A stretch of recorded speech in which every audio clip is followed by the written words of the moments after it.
All right, everybody, welcome to this edition of Event Icons, where you get to chat with the icons of the event industry. I'm Brant Kruger. Joining me as co-host today is Alex Plaxton, and today we are going to be talking about podcasts and events. Podcasts are apparently here to stay, and some may say a vastly underutilized as an association or event marketing tool. Learn about this tool, how to make it effective, and get ready to take your first steps in podcasting. You're going to love this one, a podcast about podcasts. It's Wednesday at 5 p.m. Eastern, so you know what that means. It's time for another episode of #Event Icons, presented by Endless Events, the show where you get to ask the icons of the events industry anything. Use the question panel on the webinar to submit your questions, or you can hop on Twitter. Submit your questions with #Event Icons. We'll be answering your questions live during the entire show. Before we get started, the more people we have watching, the better conversation we can have. So please help share #Event Icons on Twitter and Facebook. Just tell your friends to watch at www.event-icons.com. Now, without any further delay, this is #Event Icons. All right, everybody, let's get to it and get to our three fantastic guests as we talk about this episode about podcasts. We're being joined by Blake Althen. Blake Althen of Human Factor has composed and produced music for musical artists, indie films, feature films, and corporate clients since the early 90s. With his background as a record producer working with artists on 3 continents, Blake brings contemporary, artistic, and world vibe to his film, television, and video compositions. Aside from music and broadcast mixing, Human Factor specializes in podcasting for member-based organizations. Hello, Blake. Thanks for joining us today. Thanks for having me. Next up, we've got Doug Sandler, the founder and CEO of TurnKey Podcast Productions. Doug Sandler has created a system for using podcasts as a marketing tool to monetize their show. 99.9% of podcasters are not making money from their podcasts. Interesting. I did not know that. Thanks for joining us, Doug. Yeah. Are you the 0.1 or are you the 99.9? I refuse to answer on the grounds that it may incriminate me. I got it.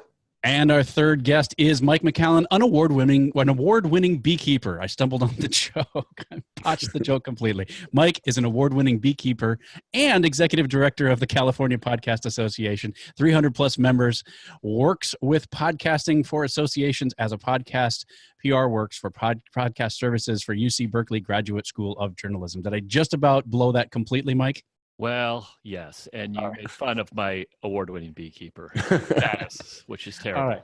Now, is that in fact true? Are you an award-winning beekeeper? I am, actually. We a friend and I have bees, and we entered a contest, and we won.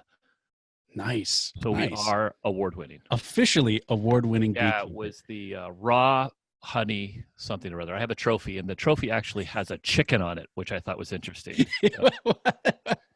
All right, well, let's start with you. I believe you've been on the show before, but what got you into the events industry? And if you weren't in the events industry, would you actually be doing beekeeping? What would you be doing instead? That's interesting. I don't know. What would I do beekeeping? I got into the events industry. I was a fireman for a long time. I had to retire after an injury, and my roommate was actually in the events industry, and this was like 20-something years ago. And she asked me if I had a passport. And I went and worked on a show in Korea, and that's where it started. I started working for that company, and then I was in event production for 150 years. And if you weren't, what would you be doing? Would it be beekeeping or something different? Well, I'm basically doing podcasting now, so I'm not really. I'm doing events, live event podcasting, but that's I'm enjoying what I'm doing now, Brad. All right. And Blake, I don't know, do you consider yourself to be technically in the events industry or no? I think we're more of like a sub. Yeah, I'll be at an event in Florida tomorrow. We go to the conventions with the association, so I'm on the road a lot. More as a support, though, I would say. We set up, Freeman or whoever it is coming in, they'll be setting up the stages. We'll be working with them or the union or whoever it is. But we'll do the creative ideas back in DC. That's where we're out over Arlington. And so I'd say sort of a off to the side a little bit, but yeah. Events adjacent. Yeah, we're in studio, but I'm there when they need to be there. I'll be there with them.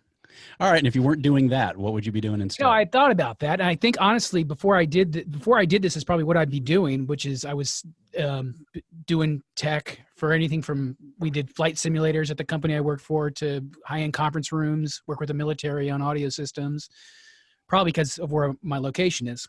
When you live in DC, you get a lot of that type of work.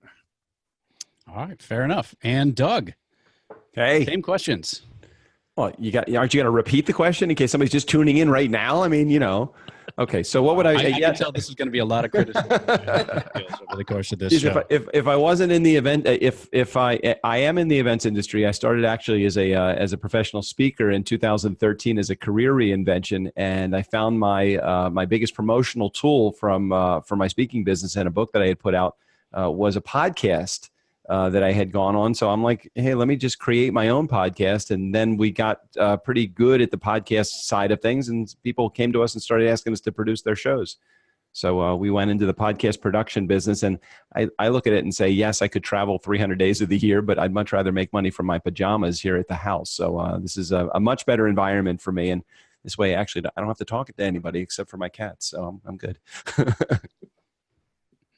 Nice.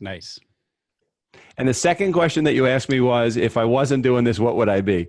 You got it. I think a bar mitzvah MC is really what I would really like to be doing. I think it's kind of cool. You work one day a week, and oh, wait a second, I did that for 30 years. Okay, so I've spent the last 30 years of my life as a bar mitzvah MC. I think I've done something like 2,100 bar mitzvahs. Alex, have you ever been to any of the bar mitzvahs that I've been as a guest? Maybe when I was a kid. I grew up in that Baltimore and DC area. So yeah, I would probably go back to doing that, but this is way too lucrative and way too fun to leave this business. So I'm going to stay in the podcast production business, and we're just right now at the infancy of it. So I love it. So I am excited because I was actually on Doug's podcast, probably when I was starting my company a few years ago. And so I've been on Doug's, I've seen association chat, so I'm excited to have you all here. One of the things I want to ask is podcasting is a pretty powerful and often overlooked online media channel for events. For me, I'm constantly working in social media. One of the things that I'm constantly having to tell people is, well, have you considered podcasting? So in your mind, I'm curious to hear from each of you, why is it valuable, and why should it not be overlooked? Anybody want to take that? I'll be happy to take it if you want. So podcasting shouldn't be overlooked because it's a way for you to reach out as not only a marketing tool, but as an educational tool and as a community building tool as well, especially in the association market, which I think a couple of our guys are. I think, Blake, you're heavily involved in that. Just as a tool to get your message out when you step into your car nowadays. I think each car that was made after 2017 or 18 has the option of this thing called CarPlay, and you're going to have them in every on-demand audio is the way to go. And they look at Netflix and look at people like groups like Spotify that have put something like $320 million into the podcasting space by buying Anchor and Gimlet. I mean, this is indication that we are in the right place at the right time. And if the big boys are playing, then that it's something that can bring in money, because that's all that talks for them is money. And in the association world or the meeting world, it might mean education. It might mean community building. It might mean more exposure for their events that are going on. I mean, all these things are winning propositions for why podcasting is in the right place at the right time. Anything Mike? to add?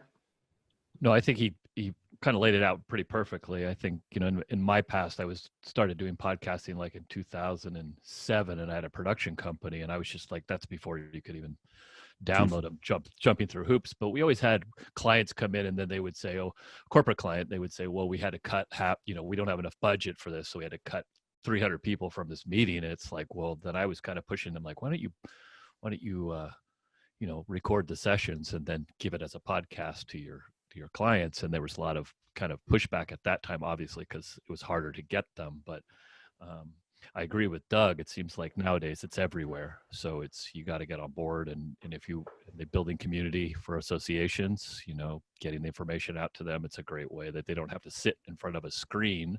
They can go do something else and listen.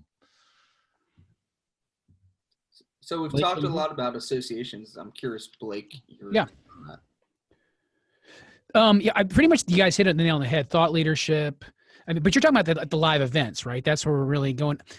You know what I tell my clients is like, let's make a spectacle out of this thing.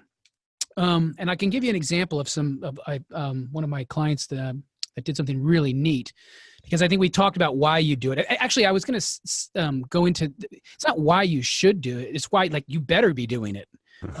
I think associations that aren't should obviously really consider it. And I'll give you an example of, normally we're in studio and we're doing our stuff in studio here, but when we go live, we try to think of ways to make it into a spectacle. Here's an example. We had the National Association of Convenience Stores. They decided they were going to have these two guys, one guy that loves decadent food, and another guy that's been a big healthy food. Now remember, this is National Association of Convenience Stores.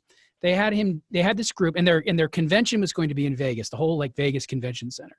These guys left from New Orleans, took 7 days, and tweeted all the way, and did videos all the way from New Orleans through Texas, which has crazy convenience stores, through Texas and then they lived up through California, then down into then they got to the convention center. But every day, all they would eat is convenience stores. That's the only thing they would eat at. And one day they had to go eat pork barbecue, and then for lunch they had to have quinoa. And they experienced America in the convenience stores. Then when we got to the convention center, obviously we made a 2-part series where they got up and we had, for lack of a better term, the king of convenience, and we unveiled what we found on the road. Who's going to be? And I think there was 500 or 600 people, and that was a small room in the convention center. So I mean, and people were following these guys. You're talking about an event. They were following these guys. Today we're at their ongoing joke is we're at Bubba's in Dallas or wherever it is, and there's an 800-foot snow cone out front of the thing, and it really was engaging. It was fun, and then when we got the pinnacle was the podcast recording, and it made it both a live event. You had all the elements of broadcast television, if you want to get into that. Ticking clock. You had kind of unique circumstances. These two guys driving through a car. So we got sort of the sub. We try to use a lot of different things to promote this event. I'm air quoting, to use this event. And from that, they had such success with that next year they're putting them on the big stage. Theoretically, we're talking 2,000-3,000 people. The other thing that they do a lot of times, they would have the keynote speaker. They have him on the big stage, and he'll do a big talk, like whoever it is, some celebrity, Peyton Manning or somebody like that. Then immediately afterwards, they'll bring him to a smaller area and have a small theater and do a private podcast, kind of like what we're doing here with maybe their top members. They invite their top members to come see the podcast. So I think going back to your original question, Alex, it's not like I don't really have to convince my clients to do it anymore. They come to us and say, hey, what are you guys doing? And that's the last thing on this. What are you guys doing with other people? And I'm more than happy to share. So can I add something to that also? Because Yeah. I think oftentimes when people hear, now Blake is a producer, so he's kind of like he's a podcast producer, and he creates these amazing experiences. I know just by looking through some of his stuff. Some people that may be watching this or listening to this may get so intimidated by oh my God, I can't do that. I don't know how to do that. Yes, you could hire a guy like Blake to do it, and I want to really encourage you to look at a professional to do it, a companies like Blake's. But even if you're just trying to get into this, just so you can document your event, you can create experience. You can interview live speakers that come off the stage. You can create a marketing tool that will be used for the next conference that you're putting together, or you're using a tool that's educating your community because you're giving bonus information to attendees that are coming, and that is as simple as putting together a remote recorder and 2 microphones. Forget all the stage show and forget all the production. Yes, I agree with Blake 100%. Go that route if you have the budget and the pockets to do it. But know that you can go as simply as a digital recorder and 2 microphones to create amazing episodes for less than a few $100 a piece. And if you're small budget, that's the way to go. And I hope I didn't step on your toes by saying that, Blake. I just wanted to I think what I would add to that in 20 seconds is they've been doing it 3, maybe 4 years now. The first time they did it, yes, we had a handheld recorder and a little setup in the corner. Right. I kept pushing them and saying, hey, why don't we get on a breakout room? Why don't we get in a breakout room? And they went from a small breakout room to a bigger one, and now they're on the main stage. So yeah, cool. Well, and I'd like to add that Doug and I, it doesn't matter if you have a show for 4,000 people or if you have a show for 150, because Doug and I created a show that we did live from a conference for, 150 to 300 people, where we were just bringing in interview after interview after interview, and we just had them scheduled throughout the day. And we did it on Facebook Live. So yeah, you can go the typical podcast route, but also with live video now, it's very similar. You can create these same kind of shows. And Doug and I did that 2 years. Right, Doug? Yeah. And that was just a Mevo camera and a step and repeat behind us. And that was, again, low budget as it could possibly be. And it doesn't matter if you have 4,000 people or 200 people listening, as long as it's the right 200 people listening, you can create a home run for building a community and building your brand. I'm curious, guys, if we can go a little philosophical before we get into the nuts and bolts, and if you guys can kind of run through what you think makes a good story when it comes to that. Like you were telling, there was very clear storyline to what you were talking about. What kind of content do you think works versus doesn't work in the context of, an association or a corporate event? Mike, we haven't heard from you in a minute. Sorry, I was kind of zoned out. What is the question? Sorry. He's honest. When I like to tell a story, it makes people fall asleep. No. Yeah.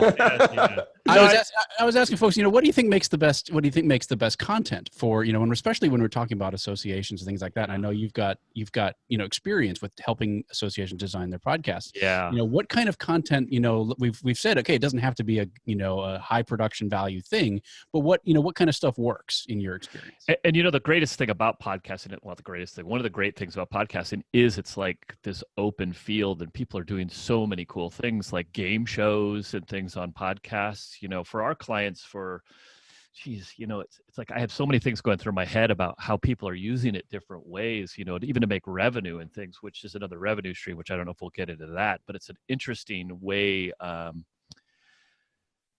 to tell stories. I mean, you could actually go higher levels and do narrative, journalistic podcasts. I mean, I started working, we've been doing the podcasts for the associations, but I just started working for UC Berkeley, working with their graduate students, and they're doing this amazing storytelling through podcasting. And, I think eventually I don't know if any events are doing this sort of thing, but it's just such an open field for doing new, cool things, which is really neat. And as we just talked about, you could use Anchor on your phone. You don't need stuff. So it's just, it's just so open.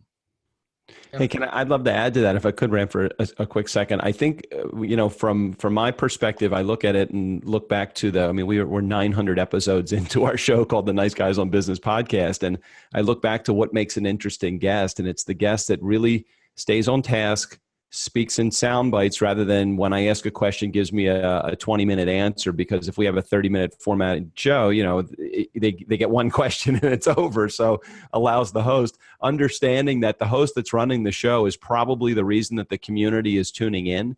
So somebody that's tuning into my show is, I don't know why, but they're in love with me. They want, maybe that's why I got into podcasting to get some of those needs met. So for me, it's like, okay, they're tuning in to listen to me, but I'm not the expert in this particular field. So I need to set up my guest to be the expert in whatever it is that they do, and bring my community through a story. Like Mike had just said, it's important to share it in story. Sound bites. Great guests are on task. They have one call to action. They don't tell the audience to do 40 things. It's like, okay, if you want more information about this conference, you go to conference.com or whatever, and you make sure that you are pulling them through this process, because you as the host are the one that's really in charge of all this. So consistent message, consistent output of content, and really that's where it starts for our show. Great advice. I have a cat, so that's not mine. I guess I'll try and, so I was going to say the one thing that I found, at least in association, when you look at the numbers of what shows did well and which ones did not, none of them did really do poorly, but future trends is always hot, because it's in association land. It's people are tuning in, let's be honest, because it probably affects their wallet. This is my industry. I want to know what's happening. I want to know about the next thing, whatever it is. I just wanted to, because if we do a show, like I'll use a convenience store, because we'll stay on that. If I did a show about store design and we say, if you put this here and this here, you'll get better foot traffic through here, always that will be highly listened to. I find that getting specific, I like getting in the weeds on shows. I don't know if that's of use or not, but future trends is always hot for us at Association Land. And the great thing, like what you're saying, Doug, I'm not Doug, sorry, Blake, is that too, like with associations, they have such a niche. It's just they built an audience. Yeah, they already have a membership. It's like they already have that audience. Plus, then you can go look and see what their issues are. Yeah, do some shows, and then you're like, they love this. Well, we have a lot of dental associations. It's like, oh, they love this one gum show about gums. It's like, but then so do more of those. Yeah. Just interesting. It's yeah. You want to really be successful at podcasting, niche down as tight as you can get, because that's really where the if it's money you're looking for or education, I mean, that's where it is. People are going to tune in. If you're a dentist that really loves to talk about gums, then maybe that's whatever that subspecialty is. I think it's called pain. That's where the subspecialty is in the dental world. Be that guy that talks about, like, I have a dentist that we're producing a show, and it's called the 10K a day dentist. I mean, he's only teaching dentists the business side of how to make money, $10,000 at a time. And believe me, there are some dentists that are in it just for the money, and some are in it to really make the world a more beautiful place, one pearl at a time. So, the guys that are tuning into that show are specifically focused in on making money from their practice. Yeah, I heard I don't know if you guys know that Glenn something. He has a horse network. Have you heard of that guy? Yeah, absolutely. Yeah, and a whole network of shows. A whole network about horses, and he has these ones that have like a gazillion downloads.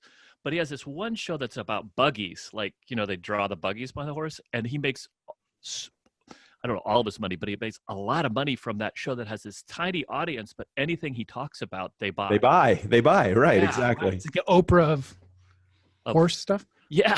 So in the meeting planning world, let me translate that into, instead of dollars, let's translate that into more members or more attendees. In the meeting planning world, what that means is you are micro niching down to only those people that are potentially attendees at your meetings. And so if you're a meeting planner and listening to this and you want something to recommend to your client that's going to be new, improved, something cool, tell them to have podcasting at their conference, because ultimately it's going to increase their attendance base. It's going to increase their educational level. It's going to help them share their message, create a marketing tool for next year's conference or next month's conference. There are so many aspects of assistance that a podcast can create for someone that's putting together a meeting.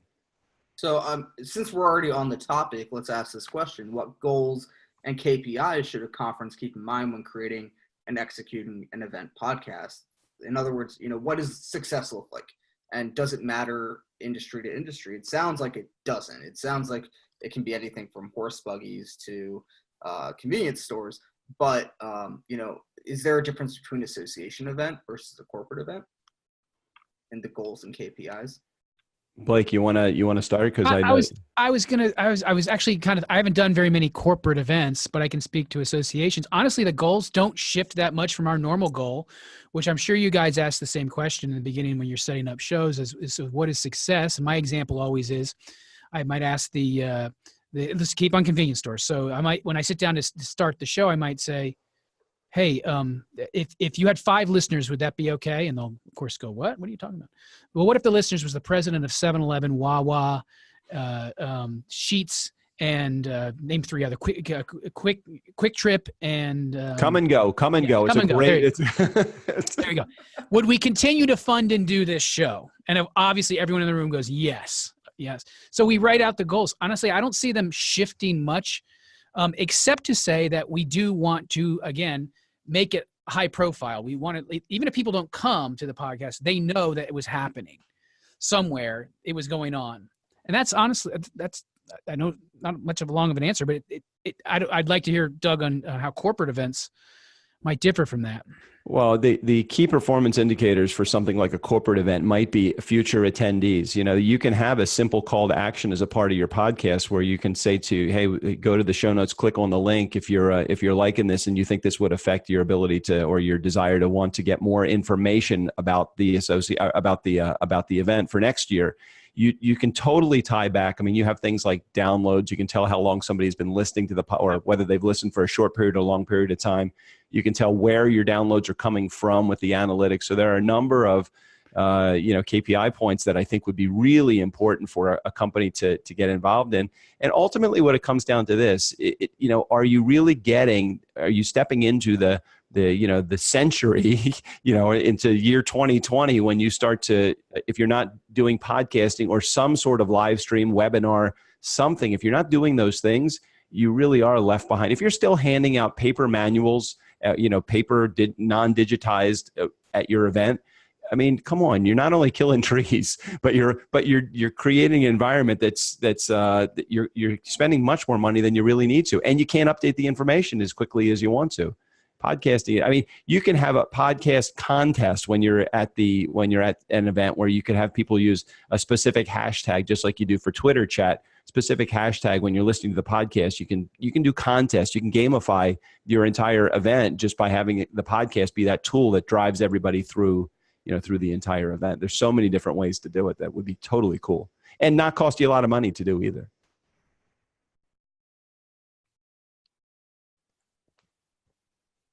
Blake, anything to add on that? I guess the only thing when it comes to the killing trees is one of the things we do is we put leaflets on the seats because some people might wander in, and that's because this is one of the rubs we always have with the magazine people at the associations. They can tell you exactly where it went to and who it was, age range is, but they can't say that you read it.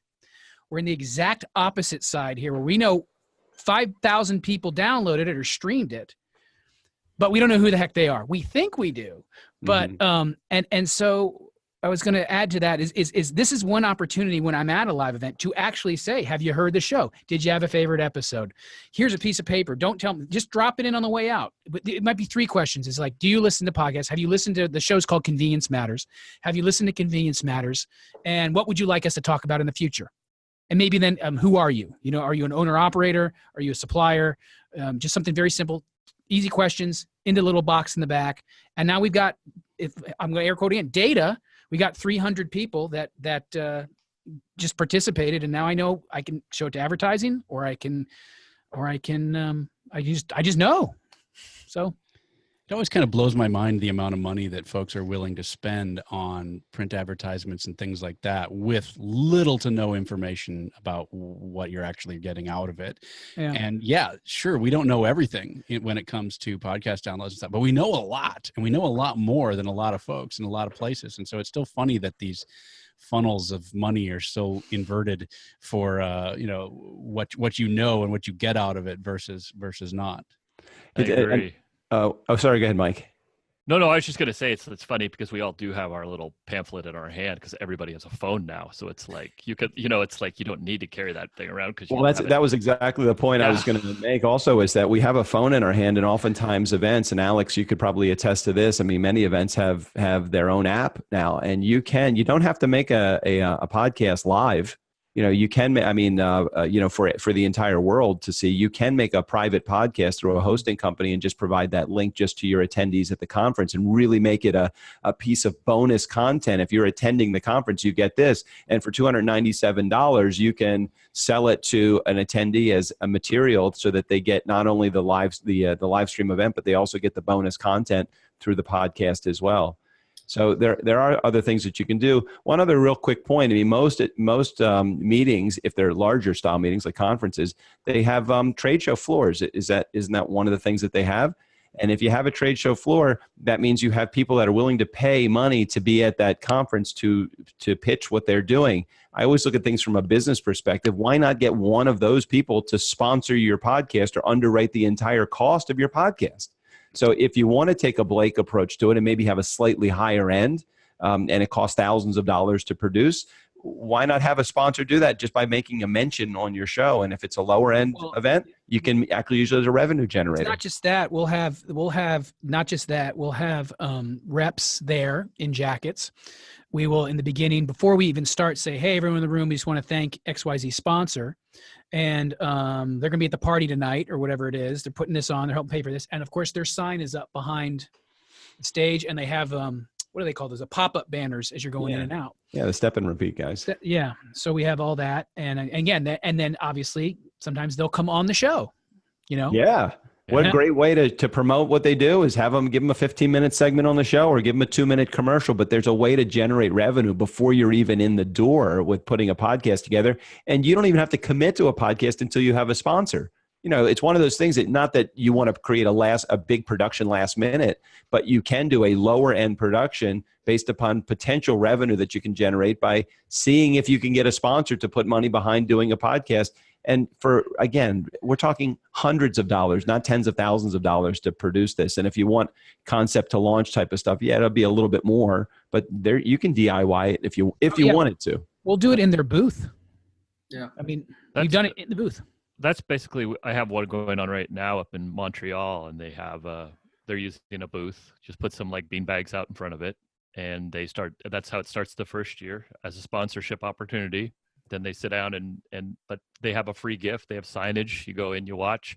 And the last one we did one in Hawaii recently, and it was great to get the pictures of it because there's just this mound of people trying to watch it. So then as Blake was saying, then it moves up the ladder, then you get a room, you move it up. So you can do it just like Brand has that on air sign. You could create a simulated recording booth looking thing in the middle of the trade show floor. And how cool is that? As long as the noise is, not too loud, but you can always adjust microphones so that the sound level isn't killer in the background. But there's so many ways to use podcasting as a cool tool for your show. And that's also neat to sometimes have the background noise, and then it gives that feeling of, I want to get to that next year, Right.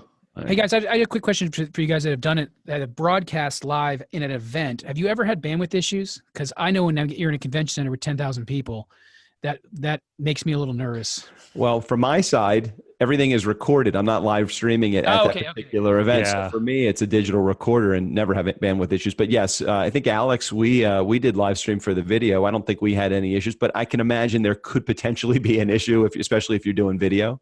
Yeah. I can say that when we've done it live, we've always tried to make sure we had a connection through the show so that we were able to get an actual hard line and come in and do it. Because I have been on the wrong side of that, where we thought this was another show years ago, and we were going to do it live from the show floor, and the person who we thought was going to provide internet didn't. And so literally like the show, I'm going around show floor, like, can I borrow a cup of internet, please? Trying to find somebody that would let us broadcast from their booth. Right. So you absolutely have to have that nailed down in writing. You're definitely going to be able to have a hardline connection or a solid Wi-Fi connection, which is a nice added cost also for you.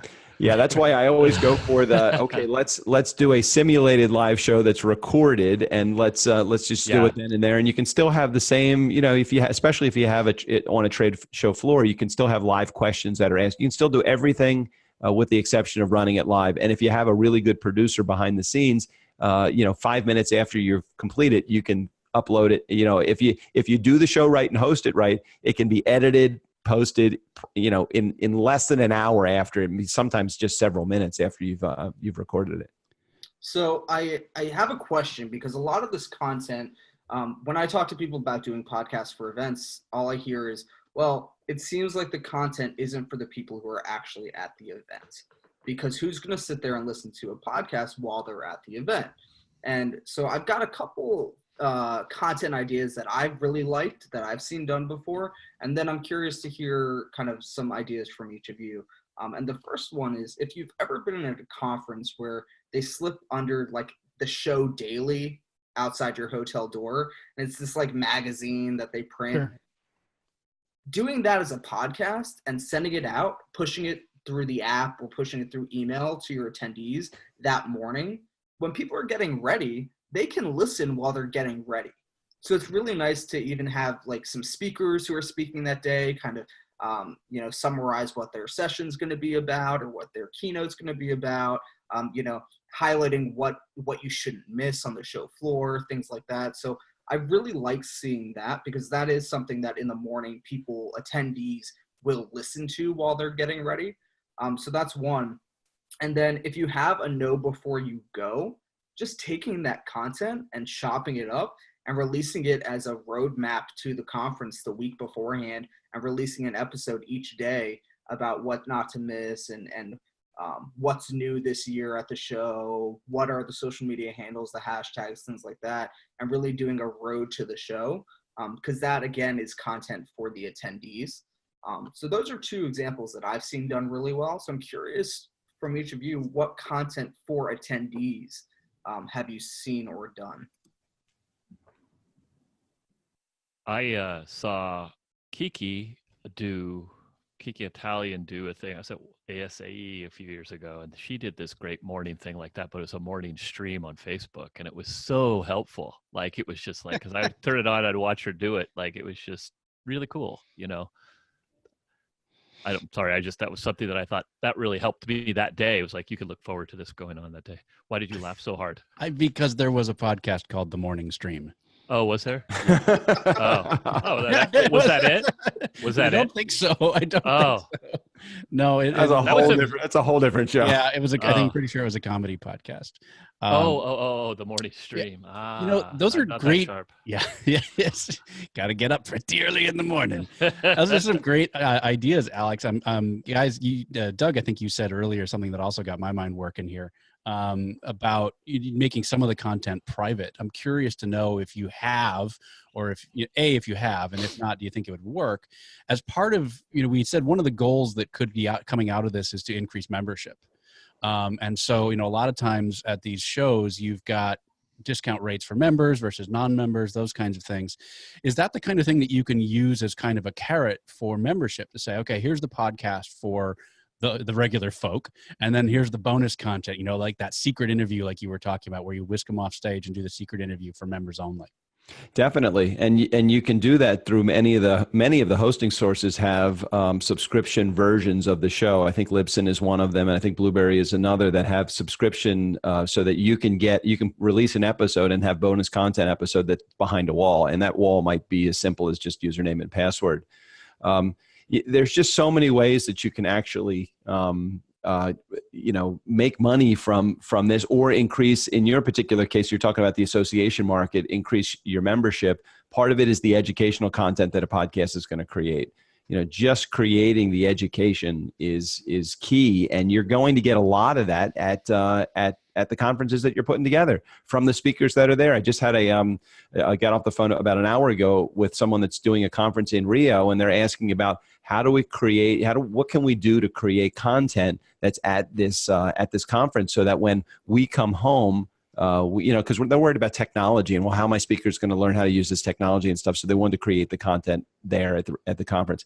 It could be as simple as, again, the digital recorder, microphones, interviewing the speakers and creating that as bonus content to increase membership, because you have all this great content that you're creating.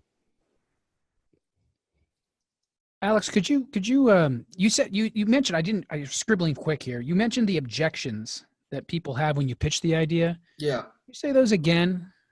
Yeah, typically the objections I get are, well, we want to focus on engaging the people who are at the event and who's going to listen to a podcast while they're at the event. So it seems like the audience during an event is people who aren't actually at the event. I see. And I just think that's a product of not promoting enough the podcast from the event. If you're promoting it from stage, and just like, if you have a hashtag but don't tell anybody at the conference, nobody at the conference is going to use it. So if you're promoting the podcast, if you want up to date, the latest information on the podcast at 7 a.m. tomorrow morning, we're going to have a release of the episode. It's going to update any changes, anything, which will also be in the app. But this is a way for you to listen to it while you're getting dressed in the morning. You don't have to look in the app. You can get, people want to receive information. I'm an audio guy. I love getting audio information. I don't want to read anything. If I have to go on the app and search for it, it's not going to get done. If I have to update my bio and all that stuff, I'm not going to do it. But if I can just download a podcast, all of a sudden now it's a lot more interesting.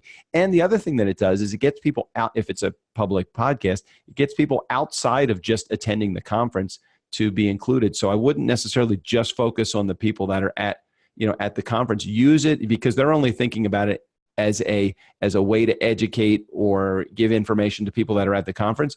Use it as a marketing tool. That's the thing that we try to focus on most, is using the podcast content as a marketing tool for stuff that's coming in the future as well.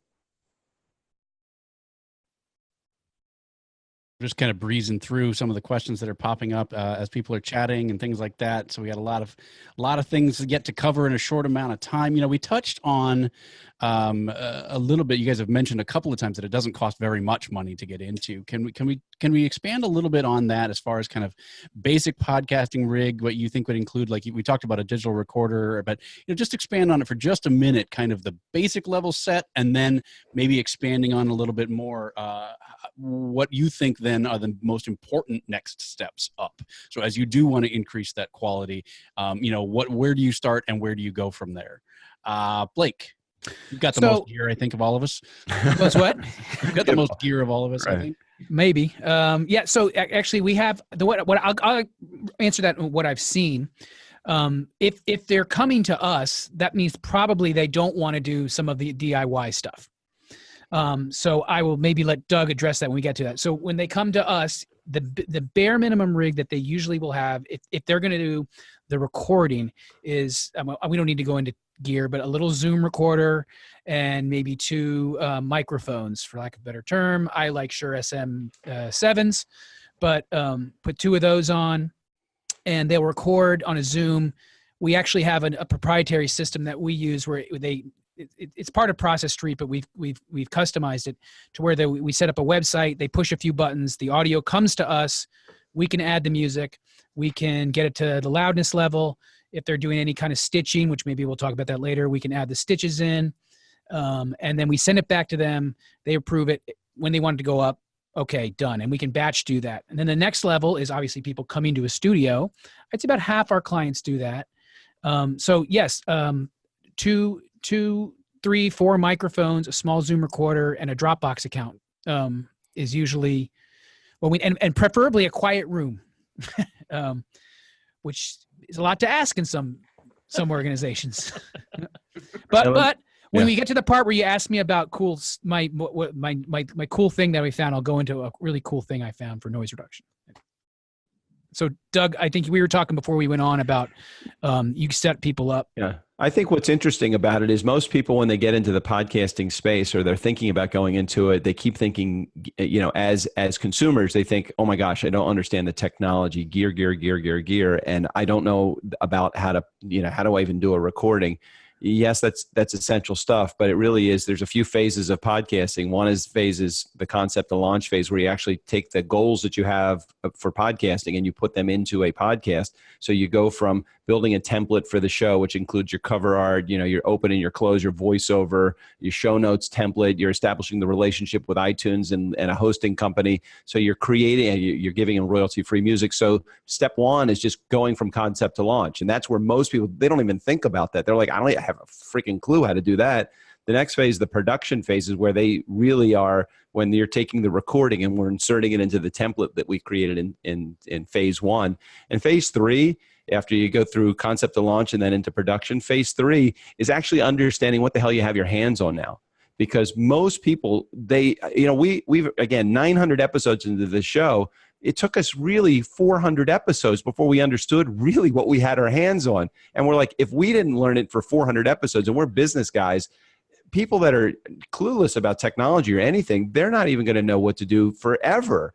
So we wanted to create a system that made it really simple for people to get into the podcasting space, either through a DIY or a done with you or a done for you service. So created 3 different levels of service for people, depending on where they enter in the space. But most people do focus so much on gear. And my concern is when you do that, you're worried about a freaking $200, $300 microphone. Okay, let's get a microphone, but let's really talk about what the purpose of your podcast is all about.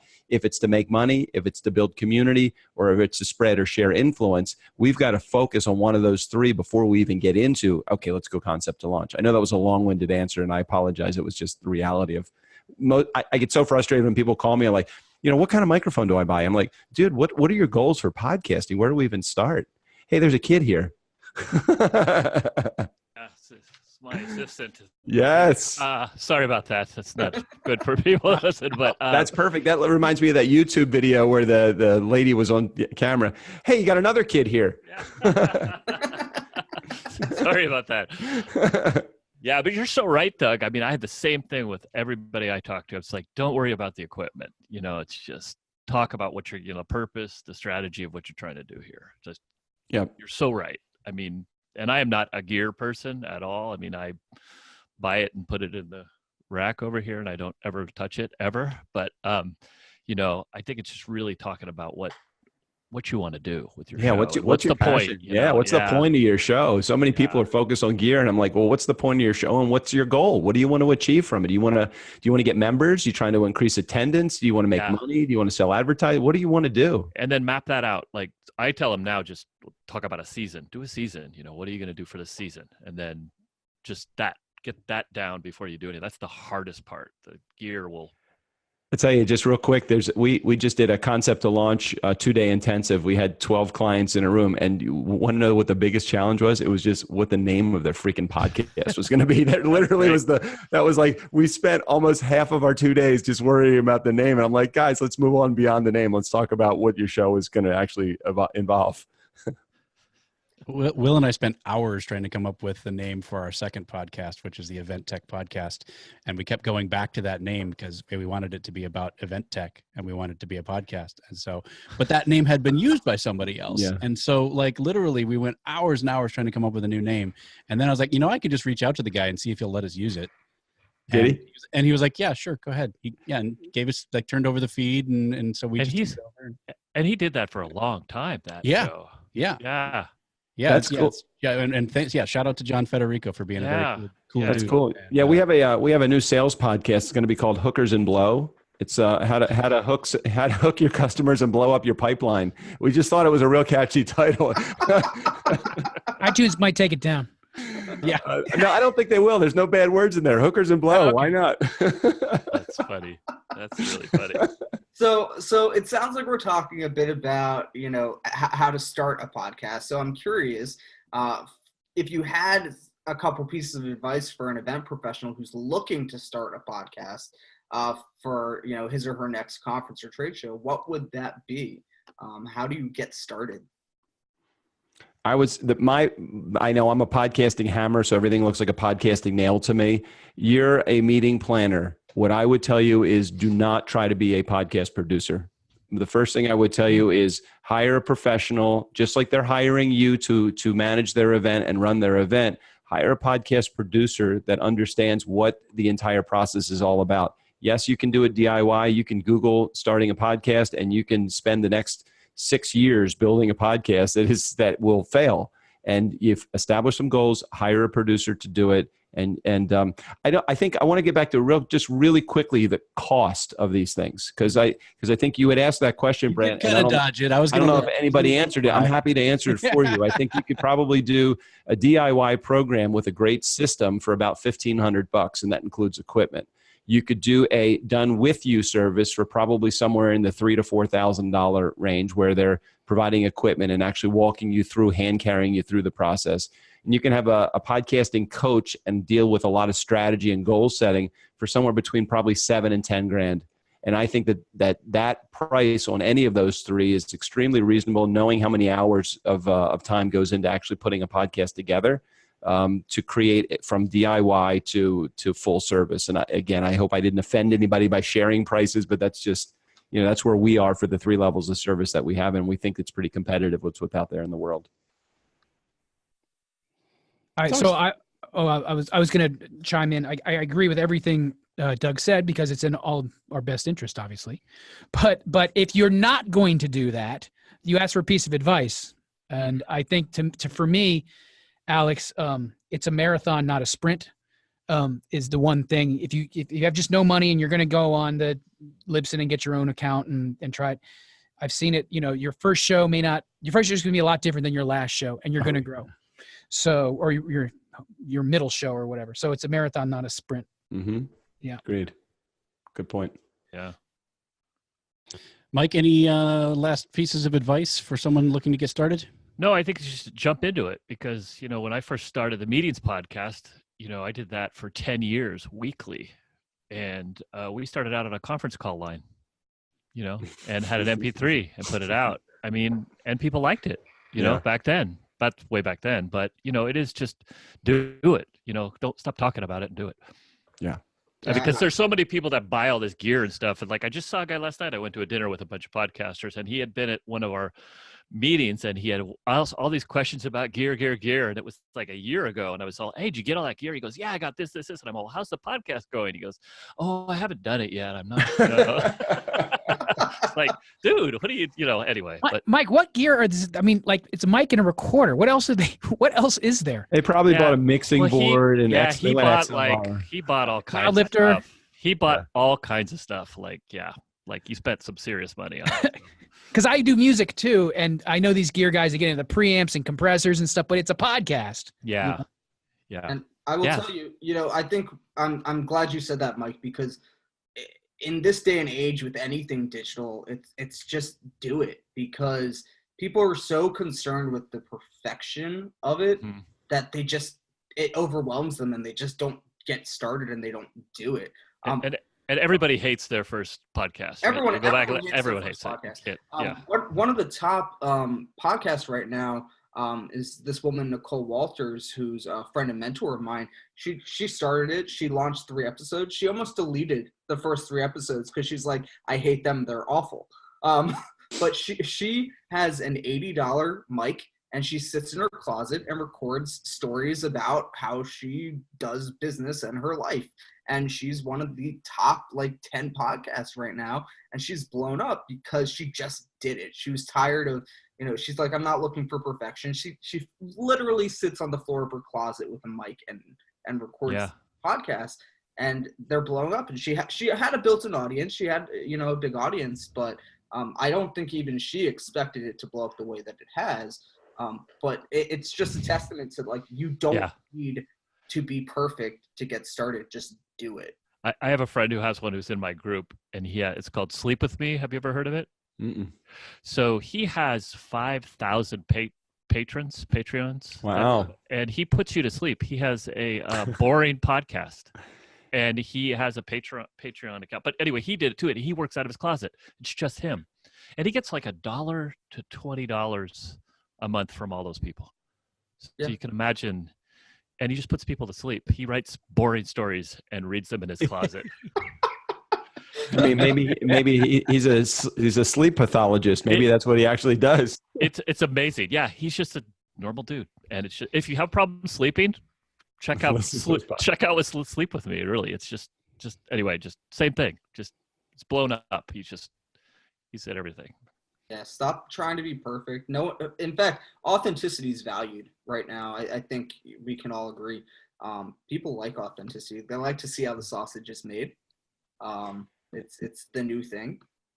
The reality of the advice I give my clients all the time is stop letting perfect be the enemy of done. You're never going to be perfect again. And 900 episodes in, we're still finding out new ways to do stuff. And we look back to our first couple of episodes and we're like, oh my God, I can't believe we actually put that stuff out.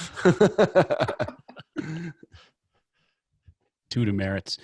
All right, gents. Well, we're starting to wind down, so we want to finish up with the questions that we always start with the questions we ask everybody, and we end with the questions we ask everybody. Nice little bookends to softball our way in and out of the show. So we already kind of did the tips, so I'm going to let that one go because unless you've got another tip that you want to give that's not podcasting related regarding a tip that you would give to event planners. Does anybody have one of those they want to throw out that's not podcasting related? And thank you very much. And then the final one is, do you have any new or cool resources that you want to share? Websites, blogs, books, life hacks. Does not have to be related to events or event planning or podcasting whatsoever. Could be a gadget, could be whatever's working for you these days. Let's go around the horn. Blake. All right. So I said I had this. It is podcast related, and I updated. Does anyone have RX-7 yet? There used to be a Mazda. What is it now? Isotope RX-7. I can share. You have it? I have RX-6. Okay. The 7 has. Can I share my screen? Will it go crazy? I don't know. Let's try it. Oh boy, Blake's gonna blow up the entire. They have a button called Repair Assistant, and you push dialogue. You drop your file in, and it tells you everything that's wrong with it, and then fix it. It pulls noise out. Will pull reverb out. Anyway, I think that's cool. It's kind of expensive. I think it's $1,500 or something, but I upgraded I upgraded last week and was like, wowzers. That sounds like that's good for editing. Is that right? Finalizing. Okay. So after you've done your editing. Yeah, you can throw your audio files in here, hit this button, and it will analyze it, whether you have dialogue or music. And then it says, this thing needs more gain. It needs more bass or whatever it is. And you push start analysis, then do it, and it's done. That's like podcasting 401 for anybody that's trying to think about starting a podcast. I have no idea what you've just said. But that's the point. That's the point, is that you could push one button and it fixes the whole thing. I don't know. Did you say it could pull reverb out? Because that's something that I thought was impossible. De-reverb. Yeah, it has de-reverb. Can it de-echo? Like if you were in a big echoey room? I don't think it would de-delay. Like, hello. Nobody. Yeah. But I mean, you know what I mean? When you've got that little handheld recorder and you're in some giant bouncy room. Yeah, well, it's pretty good. And it will actually get mouth, we call it GAC, this sound. We'll pull all that out for you. And so. Wow. Cool. Yeah. What is the price on that? I should look it up. I mean, what is your definition of spendy? Because we all have. I think it's $1,500. $1,500, I think he said. All right. Yeah. And Blake, don't they have like deals on those isotope stuff? Yeah, like that comes out. And sometimes it'll come out. It's like $29. So you're like, what the hell? Like it's normally like $100,000, and then it's like $20. That's why I got it, because it was a special April Tuesday. But it was $500 for me to upgrade. Yeah. So I'm looking right now. I'll let you guys know in a minute. All right.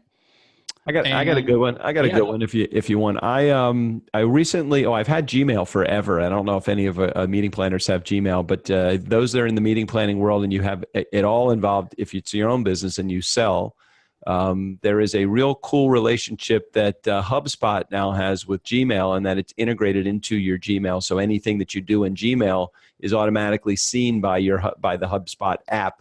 And I think I just upgraded to the $50 a month version, which again is cheap if it makes me a sale in $10,000 because I was able to follow up properly. So just check out the relationship between HubSpot and Gmail. I mean, I'm a solopreneur that has I'm a business owner that has a pretty small staff, but at the same time, we still need to all communicate. And HubSpot is a great way for us to tap into the same, CRM. Awesome. I use that too.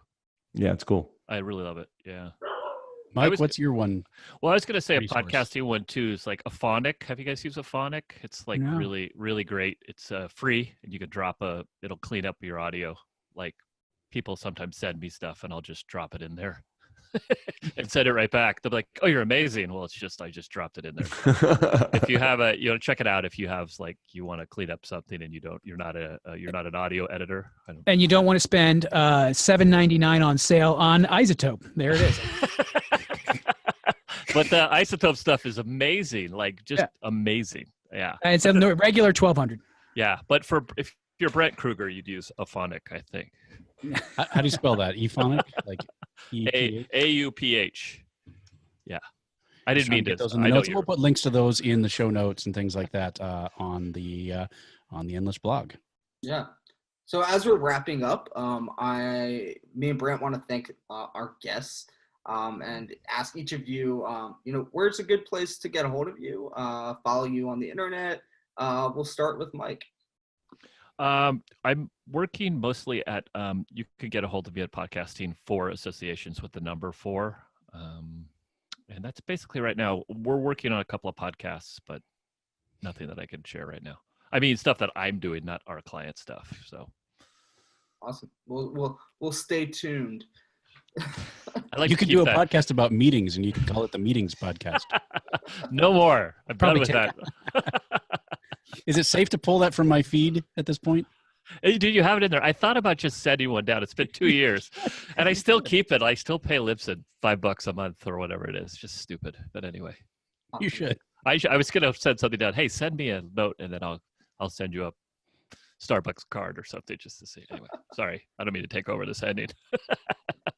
Blake, how about you? Where can people find you? Humanfactor.net. We have a little video on there on how we work. Humanfactor.net. We're based in DC. We're right by the Pentagon. Come on over, see the studio, or we'll come to you. There's a whole thing on our website called Blake's Banter About Podcasts. And it has everything from nerdy tech stuff like I talked about to how to attract sponsors. So just go to Blake's Banter. There's a bazillion little videos and articles, and they're free. And that's that. Awesome. Humanfactor.net. Thanks so much. And Doug, how about you?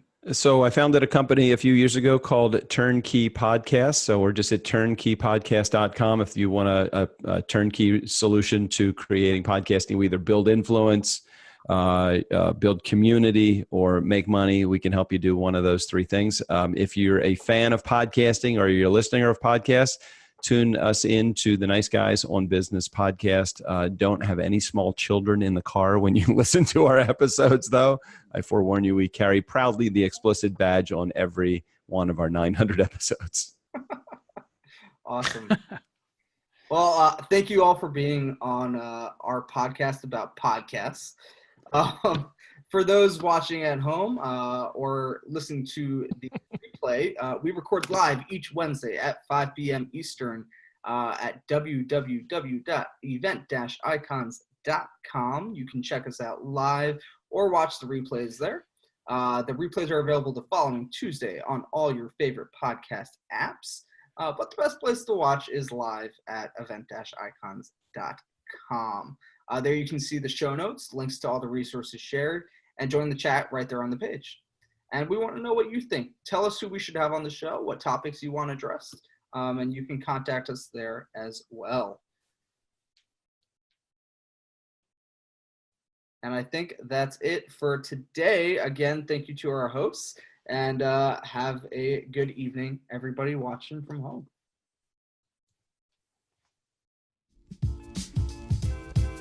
Thank you for joining us for another amazing episode of #Event Icons. To catch the transcription and all of the resources mentioned, head to www.helloendless.com/blog. This week's episode will be posted and available by next Tuesday. Also, let us know what you thought about this week's episode. Share your biggest takeaway and join the social conversation. Sponsored by Little Bird Told Media. Just tag your post with #Event Icons. We'd love to hear from you. Thank you again for joining us. We'll see you next Wednesday at 5 p.m. Eastern, right here on #Event Icons.